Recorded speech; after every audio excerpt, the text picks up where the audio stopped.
दोस्तों आजकल हमारे समाज में कुछ लोगों की मानसिकता इतना नीचे गिर चुकी है कि इंसान को पता ही नहीं चलता है कि वो इंसान कब और किसके साथ क्या कर रहा है। दोस्तों आज की जो कहानी मैं आप लोगों को सुनाने जा रहा हूँ, दोस्तों ये कहानी आपके दिल को झकझोर कर रख देगी। ये एक ऐसी कहानी है जिसने पूरे बनारस शहर को हिला कर रख दिया है। दोस्तों ये कहानी है एक 19 साल की लड़की की जिसके साथ 6 दिनों तक 23 दरिंदों ने हैवानियत की सारी हदें पार कर दी थी। दोस्तों ये कहानी है उत्तर प्रदेश के वाराणसी जिले की एक लड़की जिसकी उम्र 19 साल होती है, जिसका नाम सोनम होता है। दोस्तों ये नाम उसका काल्पनिक है क्योंकि उस लड़की का पीड़िता का सही सही नाम मैं आप लोग के सामने नहीं बता सकता हूँ, लेकिन दोस्तों इतना बता सकता हूँ कि वो लड़की बनारस के खजूरी इलाके की रहने वाली थी। उसका नाम सोनम था।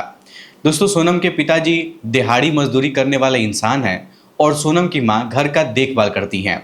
सोनम के घर की हालात कुछ ठीक ठाक नहीं है, लेकिन सोनम जो है वो पढ़ाई लिखाई में तेज तड़ाक है, इसीलिए अपने पढ़ाई के दम पर एक बहुत बड़ा सपना देखती है और अपने जीवन में एक बड़ा आदमी बनने का सपना रखती है। दोस्तों वो दिन था 29 मार्च 2025, शाम का समय था।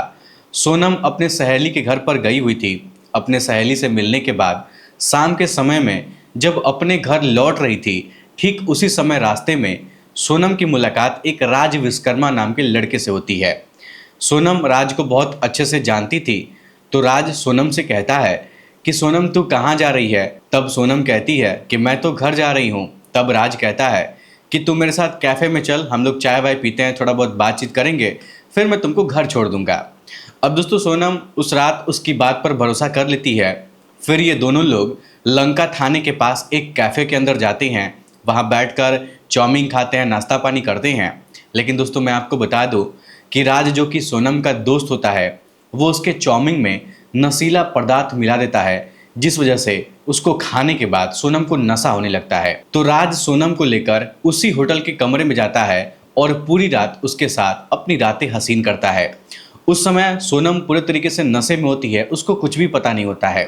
लेकिन जब सुबह होती है, जब सोनम की नींद सुबह में खुलती है, तो वो खुद को संभालते हुए होटल के कमरे से बाहर निकलती है। दोस्तों 30 मार्च को जब सोनम होटल से बाहर निकल रही होती है, तभी उसकी मुलाकात एक समीर नाम के लड़के से होती है।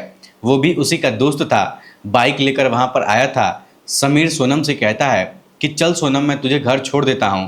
तो सोनम उसके बाइक पर बैठ जाती है। तो समीर सोनम को लेकर वाराणसी हाईवे की तरफ चला जाता है और फिर बाइक पर उसके साथ छेड़छाड़ करने लगता है। उसको होटल पर लेकर जाता है और उसके साथ पूरी रात बदतमीजी करता है।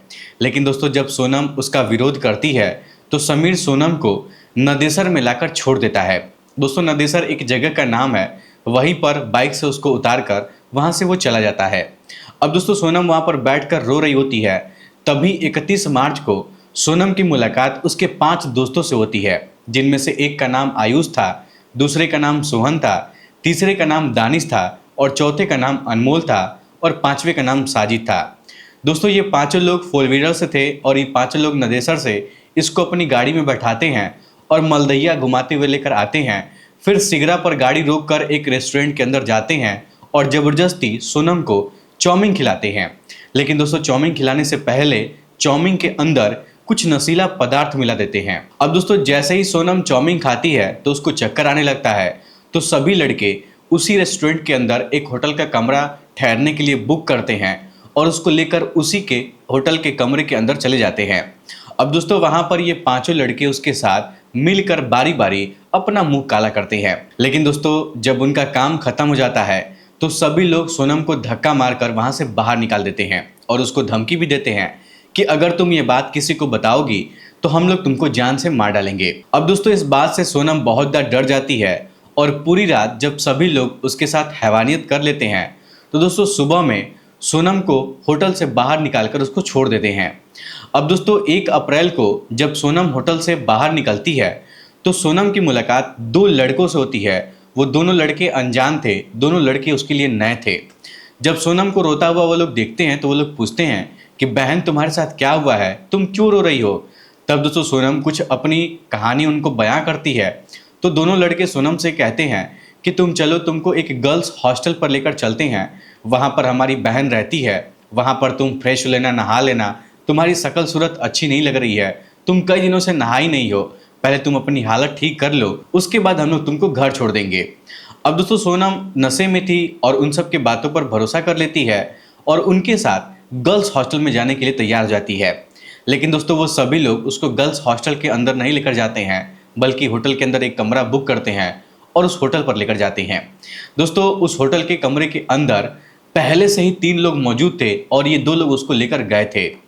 अब दोस्तों सोनम जैसे ही वहाँ पर जाती है तो वो लोग उससे कहने लगते हैं कि ये तीनों हमारे कस्टमर हैं, इन सबका तुमको मसाज करना है, ये लोग अच्छा खासा तुमको पैसा देंगे। तो सोनम उस ग्राहकों को खुश करने से मना कर देती है। दोस्तों होटल के कमरे के अंदर जब जोर जोर से चिल्लाने लगती है तो होटल का मैनेजर आता है, दरवाज़ा खुलवाता है और फिर सोनम को वहाँ से बाहर निकलता है। अब दोस्तों सोनम जब उस रात होटल से बाहर निकलती है और जब पैदल होते हुए अपने घर की तरफ जाने लगती है, तभी दोस्तों रास्ते में सोनम की मुलाकात एक इमरान नाम के लड़के से होती है। इमरान उसको अपनी बाइक पर बैठाता है और फिर उसको नशा देता है और नशे की हालत में उसको एक होटल पर लेकर जाता है, वहाँ पर उसको नाश्ता पानी कराता है और फिर पूरी रात उसके साथ वही सब करता है जो सभी दरिंदे सोनम के साथ कर रहे थे। दोस्तों ये सभी लोग कभी कभी सोनम को औरंगाबाद के एक गोदाम में लेकर जाते हैं, तो कभी किसी के छत पर लेकर चले जाते हैं, तो कभी कोई होटल का कमरा बुक करता था तो उसमें लेकर चले जाते थे, तो कभी सड़क के किनारे कहीं झाड़ी में लेकर अपना मुंह काला करते थे। कुछ इस तरीके से जितने भी लोग सोनम से मिले थे उस लड़की का फ़ायदा ही उठाए थे, ये सभी लोग उसके साथ अपना मुंह काला किए थे। लेकिन जब इन सभी लोग का मन भर जाता है तो सोनम को ये लोग बनारस के एक सुनसान जगह पर अकेला छोड़कर चले जाते हैं रात के समय में। अब दोस्तों सोनम बेचारी वहाँ पर रोने लगती है, तड़पने लगती है, बिलखने लगती है और घर जाने की हालत में उस समय नहीं होती है। लेकिन जैसे तैसे करके वो पैदल चलते चलते वाराणसी के आईपी मॉल सिगरा के पास पहुंच जाती है और वहीं पर एक कोने में बैठकर रोने लगती है। तभी दोस्तों उसी दिन आईपी मॉल के अंदर से कुछ लड़के निकल कर आते हैं और वो लड़के सोनम को देखते हैं तो उसको देखकर पहचान जाते हैं। दोस्तों उनमें से एक लड़के का नाम राज खान था और उसका एक दोस्त उसके साथ आया हुआ था। ये दोनों लोग सोनम को अपनी बाइक पर बैठाते हैं और हुकलगंज की एक बिल्डिंग के छत पर लेकर जाते हैं। वहाँ पर चाउमीन में नशीला पदार्थ मिलाते हैं, उसको खिलाते हैं और उसको जब छूने की कोशिश करते हैं तो सोनम उनको मना करने लगती है। लेकिन जब वो लोग नहीं मानते हैं और जिद करने लगते हैं तो सोनम उनका विरोध करती है।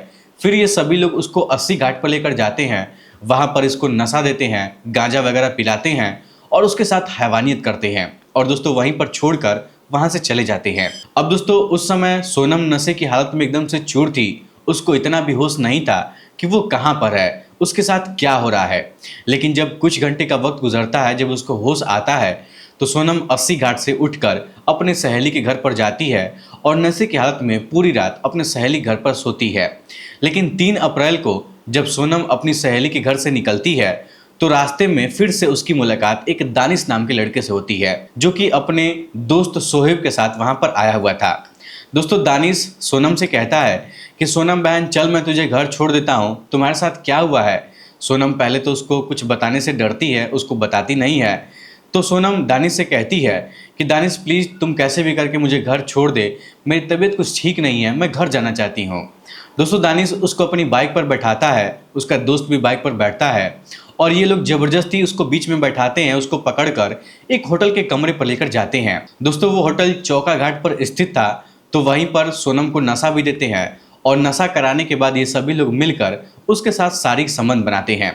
यानी कि दोस्तों अभी तक सोनम से जितने भी लोग टकराए थे, जितने भी लोग मिले थे, जितने भी लोगों से ये मदद मांगी थी, वो सभी लोग इसका सिर्फ और सिर्फ फ़ायदा उठाए थे, इसका यूज किए थे। अब दोस्तों उस रात भी सोनम इन्हीं लोग के चंगुल में फंस जाती है।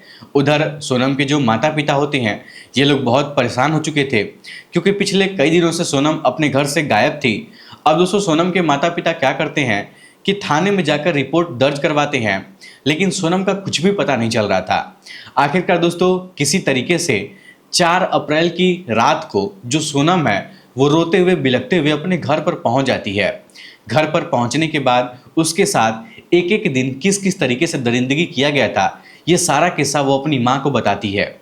अब दोस्तों जब ये बात सोनम की माँ सुनती हैं तो उनके तो होश ही उड़ जाते हैं।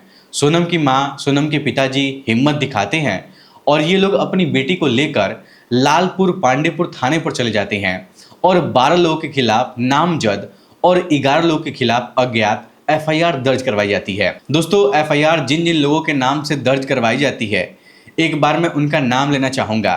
दोस्तों, पहले नंबर पे है राज विश्वकर्मा, जो कि सबसे पहली बार सोनम के साथ गलत काम किया था और इसी के चलते सभी लोग गलत काम करते चले गए थे।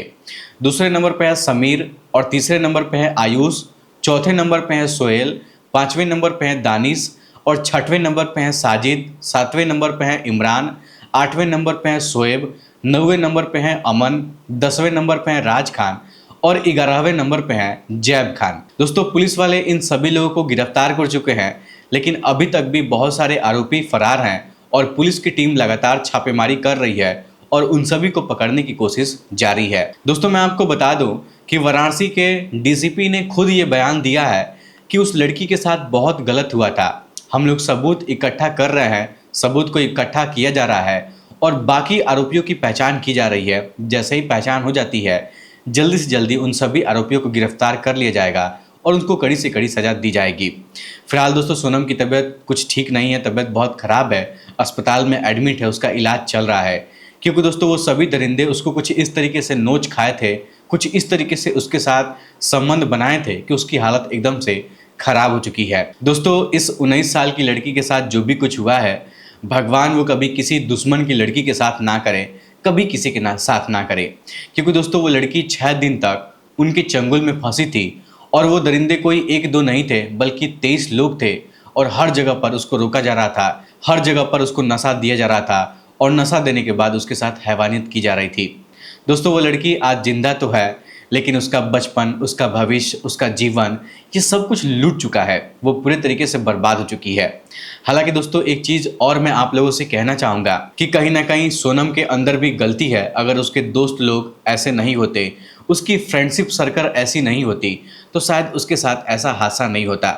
क्योंकि दोस्तों, जैसी संगति होती है उसके साथ वैसा ही हादसा होता है। अगर सोनम की मित्रगण, सोनम की सहेलियां, सोनम के दोस्त लोग अच्छे होते, अच्छे मानसिकता वाले होते, तो शायद उसके साथ वो लोग इतनी हैवानियत नहीं करते। दोस्तों, एक चीज़ और मैं आप लोगों से बताना चाहूँगा कि इस घटना से हमें ये सीख मिलती है कि कोई कितना भी करीबी क्यों ना हो, अगर कोई लड़की अकेले कहीं सफ़र कर रही है तो उसको किसी से मदद नहीं लेना चाहिए। अगर कोई अनजान व्यक्ति आकर ना चाहते हुए भी मदद करने की कोशिश कर रहा है, फिर भी उसके साथ कहीं नहीं जाना चाहिए, उसकी मदद लेना ही नहीं चाहिए। नहीं तो दोस्तों, जैसे इस कहानी में इस लड़की के साथ हुआ है, ठीक वैसे ही किसी भी लड़की के साथ हो सकता है। दोस्तों, इस घटना को सुनने के बाद आप लोग क्या कहना चाहेंगे? अपनी राय हमें कमेंट बॉक्स में जरूर बताइएगा। फिलहाल आज के इस वीडियो में इतना ही। वीडियो पसंद आए तो वीडियो को लाइक, चैनल सब्सक्राइब जरूर करिएगा। आप सभी लोग का बहुत बहुत धन्यवाद।